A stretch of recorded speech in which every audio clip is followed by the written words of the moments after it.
नमस्कार मैत्रिणींनो, घरच्या घरी हॉटेलसारखी काजू करी जर बनवायची असेल तर नक्कीच हा व्हिडिओ बघा।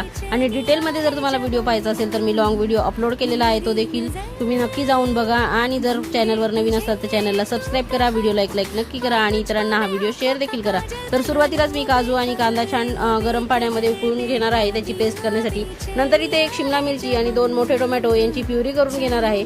तर शिमला मिरची आणि टोमॅटोची प्युरी केल्यावर भाजीला छान दाटसरपणा येतो आणि चव देखील मस्त येते, त्यामुळे अशा पद्धतीने मी इथे प्युरी करून घेतलेली आहे। त्यानंतर इथे बघा आपलं काजू आणि कांदा छान उकळलेला आहे, ते एका चाळणीमध्ये काढून घेणार आहे आणि थंड झाल्यानंतर याची आपल्याला प्युरी करून घ्यायची आहे।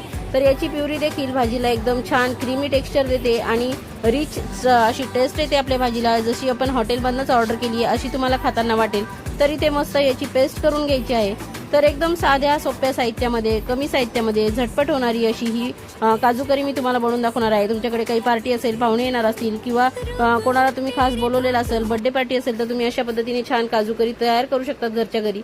तर पेस्ट तयार झाल्यानंतर काजू आपण तळून घेतले आणि त्याच तेलामध्ये खडे मसाले टाकून घेतले, कांदा टाकून घेतला, लसूण अद्रक पेस्ट टाकून घेतली आणि हिरव्या मिरच्या देखील टाकल्या। तर ते आपल्याला चांगलं 2 ते 3 मिनिटं चांगलं परतायचं आहे आणि हे सगळे बेसिक मसाले आपण यामध्ये टाकून तेल सुटेपर्यंत चांगले परतून घेणार आहे। नंतर इथे टोमॅटो आणि शिमला मिरचीची प्युरी टाकून घेणार आहे, ती सुद्धा चांगली 2-3 मिनिटांसाठी आपण मस्त शिजवून घेणार आहोत, झाकण ठेवून वाफ काढून घेणार आहे। त्यानंतर इथे काजू आणि कांद्याची पेस्ट करून टाकणार आहोत, ती देखील आपण व्यवस्थित त्याच्यामध्ये मिक्स करणार आहे आणि सर्व मसाले व्यवस्थित शिजले, चांगलं त्याला तेल सुटायला लागले की तळलेले काजू यामध्ये टाकायचे आणि मिक्सरचं भांडं धुवून देखील यामध्ये टाकलेलं आहे। चवीपुरतं मीठ टाकलंय, कसुरी मेथी टाकून घेतलेली आहे आणि नंतर 2 चमचे मिल्क पावडर पाण्यात मिक्स करून मी यामध्ये टाकलेली आहे। तर तुम्ही सुद्धा अशा